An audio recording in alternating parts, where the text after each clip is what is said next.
Lakini mkuta mhubiri mmoja anaelezea kwa nini watu hawaolewi wana miaka hadi 35 40. Nikakuta watu wanaandika pale, oh Mungu nihurumie, niko hapa na miaka 35 nahitaji mme. Apostle niombee apostle. Yes, wanadamu. Mimi niliwahi kumwambia binti moja leo nitakuta. Akasema bwana, mimi kwa kweli mtumishi naomba uniombee, nahitaji kuolewa. Nikamwambia kwani wewe unahitaji kuolewa? Sasa mimi nahitaji kuolewa kwa sababu huku kwetu usipoolewa unadharaulika.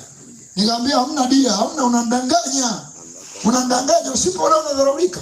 Unandanganya. Nikamwambia nakupa mifano miwili. Mfano wa kwanza, wewe ni mtoto wa Mwarabu pale Kariakoo. Katika kuuza duka, Mwarabu akakuachia duka, wewe ukawa una listore pale la vitambaa pale. Wewe pale ndo boss. Unajua yale maduka ya Waarabu pale Kariakoo, wanakuruhusu unaingia, unachagua, ila mwisho wa siku hela unakuja kulipa kwa boss pale mlangoni. Yeye ndo ana kuandikia na risiti pale. Sasa wewe ndo boss yule. Hivi kwa sababu hujaolewa kuna mtu atakudharau. Ni vitu tu vya maisha haya. Vitu vya maisha haya viharibikavyo mara uko navyo. Kuna mtu atakudharau kwa sababu hujaolewa. Kwa ule ufanisi wa mambo unayofanya, kuna mtu atakudharau. Nikamwambia jambo la pili, uwe tu ni mtu unampenda sana Mungu. Unampenda sana Mungu, unaomba sana. Unangoja malangoni pa Bwana. Akipatikana mtu ana shida mahali, unabandika mkono katika jina la Yesu. Ugonjwa unapotea. Viwete wanakwenda. Hivi kuna mtu atajua kwa wewe hata hujaolewa? Bwana asifiwe.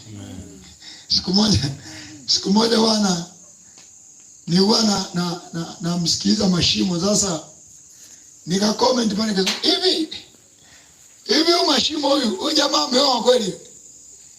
Bwana sielewi mke wake ana hali gani kusikia mume wake ni anaongea uchizi kama huu. Kwa sababu jamaa anatemaga pumba tu, yani hajawahi kuongea point ya maana. Sasa Askofu Modesta akaniona, akaona comment yangu, akaanza kucheka, akasema yani wewe hujui hivyo unapomcheka wewe Mashimo ndio na watu wanavyokuwa na kucheka wewe. Kwamba hivi jamaa ameoa kweli? Kama ameoa huyo mke wake anaishi naye vipi? Mbona jamaa katili sana, hatujawahi kumuona hata siku moja amecheka. Mimi siku moja watu waliniona niko Mbeya pale, nimeshoot clip na cheka, ndio watu wasema leo ndo nakuona nacheka. Mimi ndo nikashtuka. Hivi kumbe hawanionagi nacheka. Yaani ndo nikashtuka hapo. Lakini unacheka kwa sababu gani sasa? Kama hakuna sababu huwezi ukacheka. Eti unaongea mambo serious, watu wanauawa, watu wanakufa, uanze kucheka. Unacheka nini? Hapo unaongea, umemaliza kuongea, umemaliza kufoka, video pale, unaendelea na mambo mengine. Hakuna haja ya kucheka. Yesu asifiwe. Kwa ninachojaribu kukiongea hapa, ni kwamba ulimwengu unamtazamisha mtu. Thamani yake ni akiwa na fedha. Thamani yake ni akiolewa. Thamani yake ni akioa. Kanisani mnakuja kukwambia, mtu halisi hakuwa mzito kwa sababu alioa ameoa. Liko eneo tulikosea. Amen. Yako maeneo tulikosea, na kwa sababu hiyo tukapungukiwa na utukufu wa Mungu. Leo hii hapa tulipo kuna vitu hatuna. Lakini si kana kwamba ni wanyonge kwa sababu ile vitu hatuna. Ni wanyonge kwa sababu ya makosa yetu. Ni wanyonge kwa sababu tu uchi. Amen. Kwa tunakuja kanisani tutafute vazi.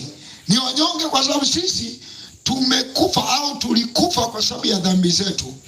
Tunakuja kanisani ili kutafuta kufufuka au kuzaliwa upya, ili kutafuta yule mtu, kama vile yule mtu wa mwanzo alivyokuwa wa udongo, ndivyo ambavyo yule mtu wa pili naye atakuwa ni wa mbinguni.